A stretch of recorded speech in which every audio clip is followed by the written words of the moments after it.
Seja bem-vindo e bem-vindo ao Cenário Econômico pela TV Brasil, direto aqui dos estúdios da B3, no centro da cidade de São Paulo. Hoje é sexta-feira, daqui a pouquinho é fim de semana, contagem regressiva, mas antes disso, vamos saber o que foi notícia na economia. Também fechamento de semana e fechamento de mês, né? Vamos então para os destaques. A tramitação da reforma da Previdência avançou na Câmara. Agora os líderes vão estudar um texto para que haja a aprovação do que for definido, uma tentativa aí de não mandar um texto que possa ser rejeitado, e tudo isso repercutiu bem no mercado financeiro hoje. Desemprego recuou em abril, mas ainda atinge mais de 13 milhões de brasileiros, são dados do IBGE, os chamados subutilizados. A gente vai explicar direitinho que contingente é esse, bateu recorde desde 2012. E o emprego com carteira assinada cresceu pela primeira vez em 4 anos, também dados do IBGE que foram divulgados hoje. Confiança do empresário caiu para o menor nível desde 2018, são dados da Fundação Getúlio Vargas. E aqui no estúdio, inteligência artificial no atendimento ao consumidor. Sabe aquele chat que você digita e você vê que parece que um robozinho ali conversando com você, ou aquele telefonema que você faz para o call center e tem que digitar várias opções? As empresas avaliam que esse atendimento é bem feito, mas os consumidores já não pensam da mesma forma. Os detalhes daqui a pouquinho no Cenário Econômico, que está começando.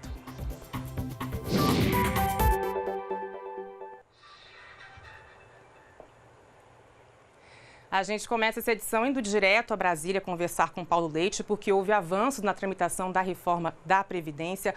Hoje, na comissão especial, era o último dia para que emendas fossem apresentadas por parlamentares. E, no final, a avaliação é de otimismo. O presidente da Câmara, Rodrigo Maia, espera aprovar o texto no primeiro semestre, apesar de haver uma expectativa aí de que aquela chamada potência fiscal, o tanto que o governo pretende economizar, há uma perspectiva de que esse valor fique um pouco menor. Mas quem explica tudo para a gente com detalhes é o Paulo Leite. Paulo, boa noite, bem-vindo. Oi, Vanessa, boa noite para você, boa noite para todo mundo. Olha só, o prazo que tinha sido estipulado pelo presidente da Câmara, deputado Rodrigo Maia, presidente da Câmara, né, deputado Rodrigo Maia, para a entrega do relatório era 15 de junho. Hoje, o relator da proposta na comissão especial, o deputado Samuel Moreira, prometeu entregar o relatório antes disso, no fim da semana que vem, 7 de junho ou no começo da semana seguinte, 10 de junho. Bom, com o fim das audiências públicas e do prazo para apresentar as emendas, a fase seguinte é elaborar o relatório e votar esse relatório. Até por isso, o relator também disse hoje que quer conversar com os líderes partidários antes de fechar o texto para construir um relatório que tenha a tendência, e foi essa a palavra que ele usou, a tendência de ser aprovado na comissão especial, onde o texto está hoje, e também no plenário da Câmara. Na mesma linha de raciocínio, o presidente da comissão especial, o deputado Marcelo Ramos, disse que não adianta ter o texto ideal, mas não ter o apoio dos líderes, dos deputados. Bom, se for aprovada na Câmara, a proposta de reforma da Previdência segue para o Senado. Lá, ela vai primeiro para a Comissão de Constituição e Justiça e depois para o plenário. Não tem comissão especial. Para lembrar, proposta de emenda à Constituição, como é o caso da Previdência, depende de 60% dos votos em plenário, 308 dos 513 deputados e 49 dos 81 senadores. É isso, Vanessa. Você.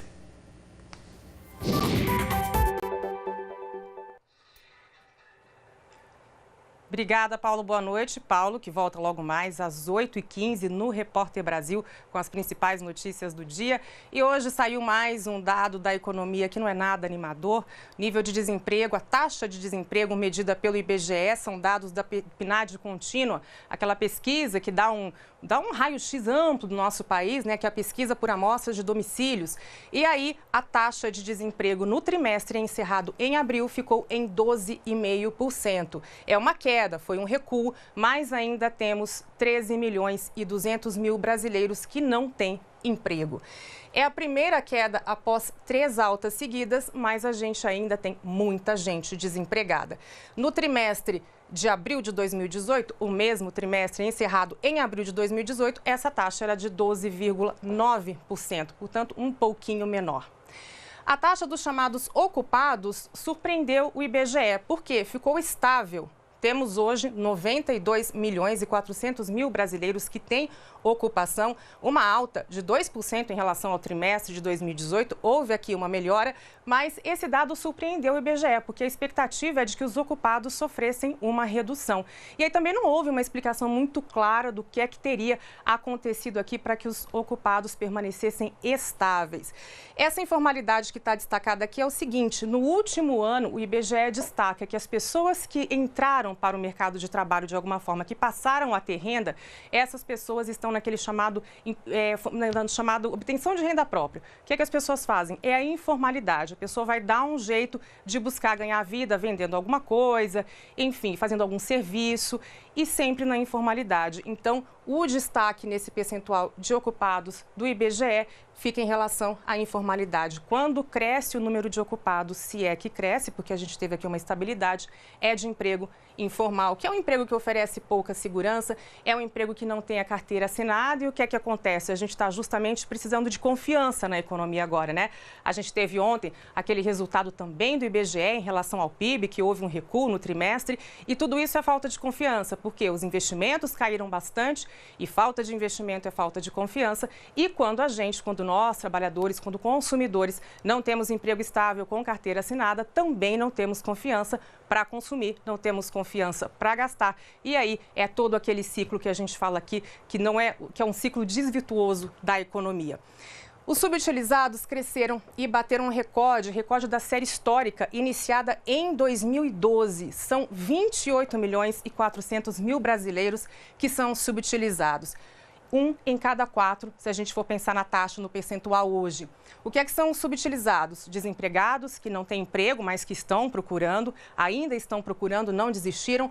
Os subocupados, que são pessoas que trabalham menos de 40 horas por semana. Pessoas que gostariam de trabalhar, mas que não conseguem se empregar ou não conseguem trabalhar, exercer alguma atividade rentável por mais que 40 horas semanais.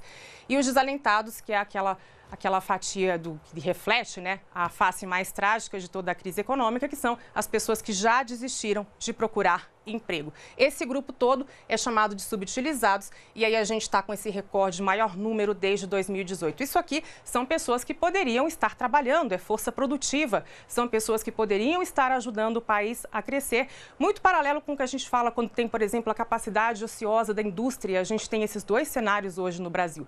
A gente tem capacidade ociosa da indústria que não está produzindo, e também pessoas que gostariam de trabalhar e não estão trabalhando. E tudo isso era economia que podia estar crescendo, gerando renda e emprego. Os desalentados, aquele pessoal que desistiu de procurar emprego, somam hoje 28 milhões, mais de 28 milhões e 400 mil pessoas, e os subocupados somam 7 milhões, que são, como eu já expliquei, aquelas pessoas que poderiam trabalhar mais. Os dois números também são recordes. Ao mesmo tempo, tem uma boa notícia. Sexta-feira a gente vai terminar com boa notícia, pelo menos nesse quadro aqui do IBGE. Carteira assinada. Houve um crescimento de 1,5% no trimestre, foram geradas 480 mil vagas de carteira assinada. Hoje temos 33 milhões de pessoas com carteira assinada no país. Essa carteira assinada é emprego privado, não é emprego público, são empregos privados com carteira assinada, para que fique claro. Isso interrompe uma queda de 4 anos seguidas, mas na avaliação do IBGE ainda é cedo para a gente saber se há uma luz no fim do túnel, se há um movimento de reversão, se pode passar a ser uma tendência. Então é preciso aguardar. Esses empregos principalmente foram gerados com carteira assinada no setor privado em educação, saúde e principalmente para mulheres e aqui em São Paulo. Agora eu vou até o Rio de Janeiro conversar com o Maurício de Almeida, porque também tem outro dado negativo em relação à confiança dos empresários, que caiu, segundo dados da Fundação Getúlio Vargas. Quem explica tudo para a gente é Maurício. Boa noite, bem-vindo. Olá, Vanessa, muito obrigado, boa noite. Pois é, esse número da Fundação Getúlio Vargas, que revela o nível de confiança dos empresários aqui no Brasil, ele caiu 2 pontos agora no mês de maio. Foi mais uma queda. Desde o início do ano, esse índice vem caindo, acumulando quedas consecutivas. O índice ele é calculado baseado em outros 4 índices também que são calculados pela Fundação Getúlio Vargas, que identifica o índice de otimismo ou de pessimismo em 4 setores do empresariado. E nesse mês de maio, esses 4 setores apresentaram índices negativos. Vamos lá. Na indústria, houve uma queda de 0,7.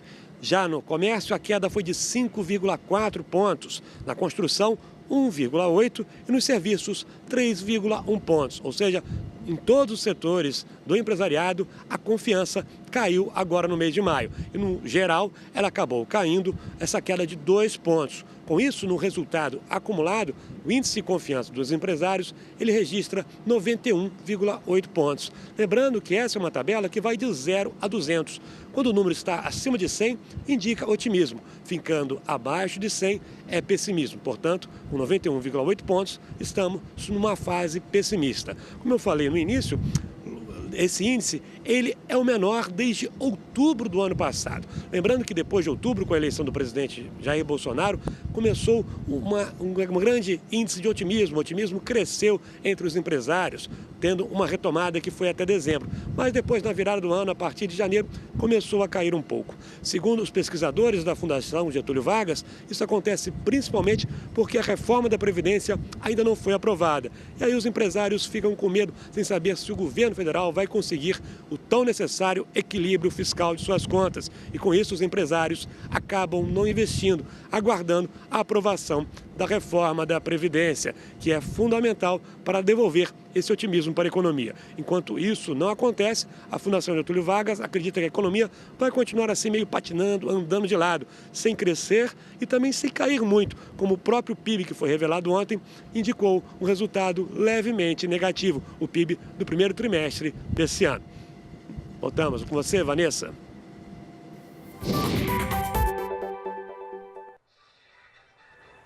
Obrigada, Maurício. É verdade, a gente precisa sair desse ciclo, né, de andar de lado, de patinar, como você disse.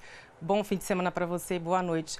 E eu lembro que o Cenário Econômico é transmitido ao vivo também pela internet, na página do Facebook da TV Brasil. É só entrar lá, achar o horário do programa, dá para assistir ao vivo e se você perdeu, dá para assistir também depois, porque fica lá disponível. Então, entre lá, deixe seu comentário, sua sugestão para falar com a gente aqui do Cenário Econômico. Bom, e a BRF e a Marfrig anunciaram ontem, fizeram um comunicado ao mercado que pretendem fazer uma fusão. A BRF é a dona das marcas Perdigão e Sadia e com isso a gente teria uma grande empresa de proteína animal no mundo. Quem tem os detalhes dessa negociação é Raquel Setes, da redação da TV Brasil aqui em São Paulo. Raquel.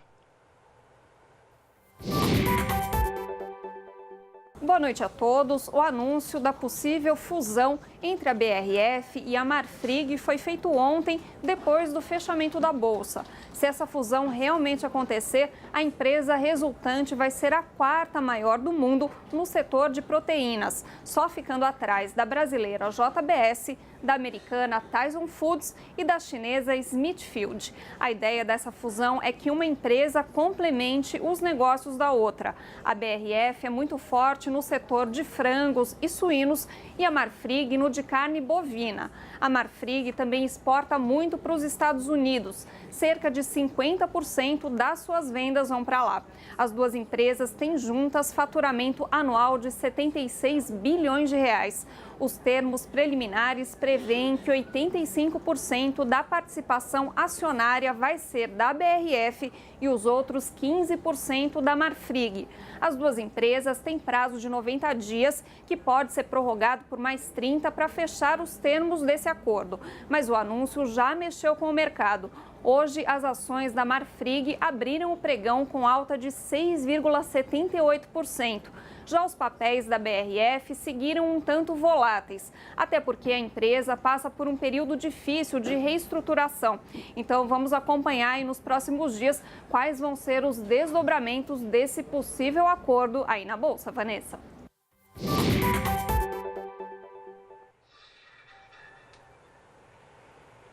Vamos sim, Raquel. A gente vai acompanhar. Daqui a pouquinho eu vou mostrar também como é que fechou o mercado financeiro e essas ações. Mas antes, eu vou ler o comentário do Ricardo Silva, de Tacaimbó, Pernambuco, que mandou pra gente aqui pelo Facebook. Ele diz que os dados sobre o desemprego são preocupantes e diz esperar que a situação melhore depois da aprovação da reforma da Previdência e das demais reformas que o Brasil precisa. Sim, é isso que a gente espera, né? Obrigada por sua participação aqui. Continue participando. Vamos então saber como é que fechou o mercado financeiro hoje? Ibovespa fechou em baixa de 0,44% aos 97.030 pontos. Na máxima do dia, chegou aos 97.992 e na mínima aos 96.792. Na verdade, o que aconteceu aqui foi que essa queda foi diminuindo ao longo do dia, justamente por causa das negociações em torno da reforma da Previdência. O mercado hoje parou de olhar um pouco para o que está acontecendo lá fora, que é a guerra fiscal, em que o Trump colocou aí mais um capítulo em relação às tarifas no que se refere ao México e aí, por conta da reforma da Previdência e desse otimismo, houve esta queda. E aqui um detalhe importante. Hoje, apesar dessa queda, o mês de maio fecha positivo aqui na Bovespa, aqui na B3 e isso é uma boa notícia, porque parece que tem uma espécie de maldição em torno do mês de maio, que o mês de maio sempre, pelo menos há 10 anos, fecha com resultado negativo. Apesar dessa queda de hoje, o mês de maio fecha positivo em 0,7%, em torno disso, e aí então se rompeu esse mau humor com o mês de maio. Então tem um dia significativo em relação a isso. As ações: Petrobras, queda de 2,29%, Vale, queda de 2,02%, Banco do Brasil, queda também de 0,19%, Bradesco, queda de 0,24% e Itaú, queda de 0,23%, as principais ações negociadas aqui na Bolsa.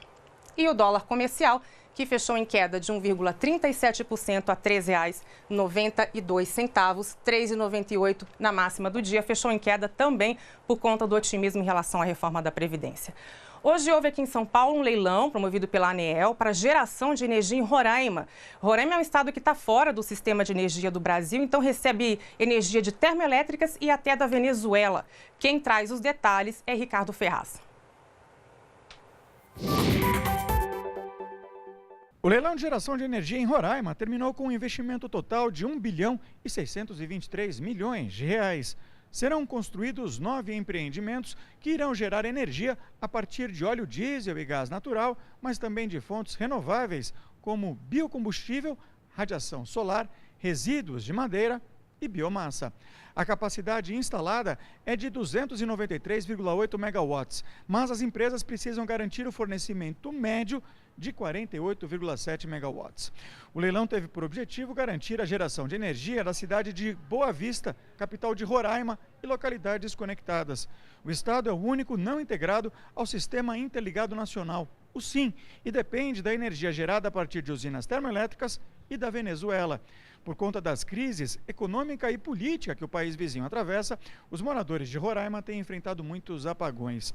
O início do suprimento está previsto para junho de 2021 e os contratos têm duração de 7 e de 15 anos. De São Paulo, Ricardo Ferraz, para o Cenário Econômico.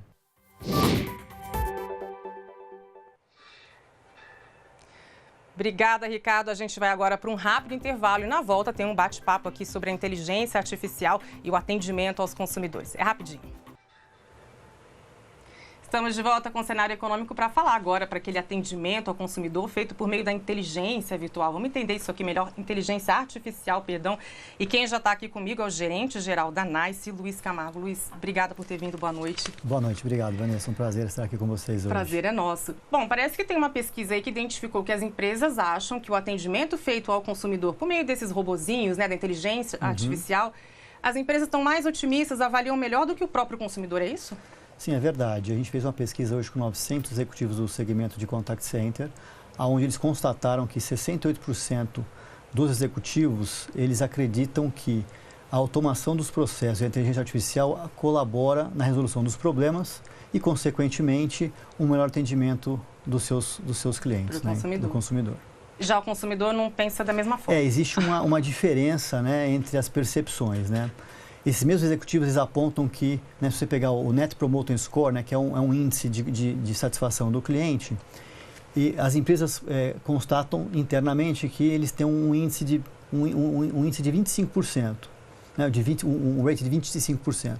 E os consumidores e muitas vezes menos 5%. Então tem uma discrepância hoje, de fato, nas percepções, mas é a realidade que o consumidor também entende que essa ferramenta, que é a inteligência artificial, através de chatbots, assistentes virtuais, ajuda na solução dos problemas também. Então, quer dizer, é muito mais um ajuste fino aí de entendimento, mas, de fato, a ferramenta ajuda no melhor atendimento. Quer dizer, o consumidor também acha que é bom, mas em menor grau do que as empresas. Agora, por que o consumidor acha que é bom? Porque, às vezes, ele mesmo já consegue resolver ali sozinho? Se você olhar alguns anos atrás, a gente tinha poucas opções de canais de atendimento pelas empresas. Você ia via voz, né, ligando pelo contact center, onde você é atendido. Hoje, é uma infinidade de canais de comunicação, né? E aí entra também a NICE, provendo uma solução que pode integrar todos esses canais. A NICE tem uma plataforma chamada CX1, né, que é uma solução omnicanal. E agora com uma aquisição que a gente fez recentemente da Brand Embassy, que tem, né, a integração com todas essas mídias, né, de canais digitais, traz mais 30 canais, então como um Facebook Messenger, um Twitter, um LinkedIn, e-mail, chat. Então isso proporciona às empresas conseguir consolidar todos esses canais de atendimento. Então hoje a empresa não direciona mais o caminho do atendimento, e sim ela se adequa à melhor necessidade do cliente dela. Então esse é um ambiente muito mais complexo. Como ele quer se comunicar com a empresa para resolver os problemas, como e em que momento. Isso que você descreveu é chamado contact center? É o contact center hoje. Explica para a gente então a diferença dele em relação ao call center, né? Que o call center é odiado por muita gente. O call center anteriormente era realmente só a questão da voz, do telefone. Hoje o contact center ele consegue pegar todos esses canais digitais de comunicação e integrar numa única plataforma. Então, é uma forma de você ter uma visão e um atendimento unificado para o cliente na forma que o cliente quer e não da forma que a empresa disponibilizava no passado. E isso apresenta bons resultados, quer dizer, a empresa consegue ter uma satisfação melhor do consumidor e também melhorar o atendimento para ele? Qual é a vantagem para a empresa? Sim, com certeza. É a forma de capturar e devolver para o cliente um melhor atendimento. Então, ela consegue proporcionar ao cliente dela uma melhor forma de atendimento pelo canal que o cliente escolhe no momento que ele escolhe. Se ele está num smartphone, ele vai acessar pelo smartphone. Se ele está no computador, ele vai pelo computador via Facebook ou via a web. Ele está fazendo um chat, ele pode fazer um chat. Então, assim, no momento que ele está, não precisa ser exatamente naquele momento que ele quer fazer a ligação, o contato com a empresa, ele pode fazer através de outro momento. Consumidor, né? Correto. Agora, o Contact Center reúne aí muitas mídias, muitas possibilidades. A gente acabou de falar dessa quantidade imensa de desempregados, subocupados e pessoas que não conseguem trabalhar. Te pergunto, a inteligência artificial veio para roubar emprego ou ela pode criar postos também? Eu acredito que, na realidade, ela vai fazer uma migração de postos. Acho que hoje você tem atividades que as pessoas executam que são muito automatizáveis e muito robotizadas. Você liga hoje, muitas vezes você faz um contato telefônico, a pessoa já tem aquele script que ela tem que repetir várias vezes, então muitas vezes essa inteligência artificial poderia fazer isso. Parece com um robô, Exato. Né? E ela poderia estar fazendo algo mais inteligente, algo voltado realmente a um atendimento customizado para o cliente. Porque esse atendimento virtual também, seja, por exemplo, pelas redes sociais, seja por telefone, seja por chat, vai demandar alguém ali também operacionalizando isso. Quais são as oportunidades que esses canais abrem? Interessante, porque hoje, quando um cliente ele acessa uma empresa, ele já vem porque ele não conseguiu resolver por outro caminho, por outro canal. Por outro canal, né? Então, a complexidade desse problema é muito maior. E exige, sim, aí uma relação humana para poder resolver esse problema. Então, vai ter uma migração dos postos de trabalho. Acho que até no futuro teremos novos trabalhos que a gente nem imagina ter hoje, né? Toda a revolução industrial traz isso, né? Elimina empregos, mas tem oportunidade também. Agora, o custo disso, para a gente finalizar, as empresas no Brasil conseguem aderir a esse contact center ou o custo ainda é alto? Um pequeno, um médio empresa, por exemplo, consegue aderir? Sim, hoje a gente tem no mercado, se eu olhar o mercado como um todo, 58% das empresas estão buscando algum tipo de tecnologia nesse sentido. Primeiro porque aumenta a produtividade. Então, ela consegue realmente fazer o investimento e ter o retorno deste investimento rapidamente, né? Então, você vai ver nos próximos 18 meses, a gente tem um indicador que está apontando que o crescimento para investimento nesse segmento é da ordem de um crescimento de 143% ano sobre ano. Então, nos próximos 18 meses, a gente deve quase que duplicar esse segmento de mercado. E isso tem crescido no Brasil, apesar desses números que a gente vem assistindo aí da economia de marcha ré? Não, sim, eu até estava acompanhando você anteriormente, mas assim, tem um investimento grande, né? A gente vê as empresas buscando esse processo de automação, de trazer inteligência artificial, a gente vê bastante.